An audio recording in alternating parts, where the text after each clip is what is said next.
Fuul Midammis. Dry broad beans, stewed. A side dish from Egypt.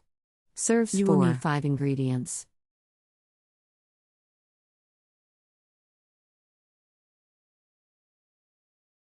Step 1.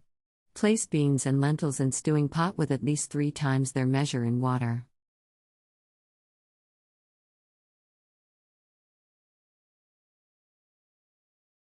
Step 2. Boil over quick flame, then add any or all the optional vegetables.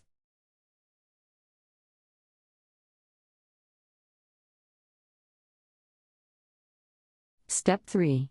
Bring to boil, cover very tightly, and simmer over very slow flame for 6 to 9 hours, or overnight, adding more boiling water whenever the water is absorbed and beans are dry. Cold water will shrivel the beans. Step 4. Change the taste, Then mash and make the them beans hard. with oil, cottonseed, This is the basis olive, of Fuul linseed, Midammis, or corn oil, lemon, salt, and any of the following ingredients: crushed garlic, grated onions, chopped tomatoes, and cumin.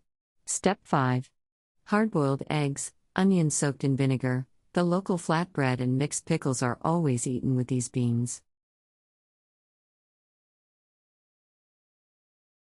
Country Reports, Culture, Countries, Travel.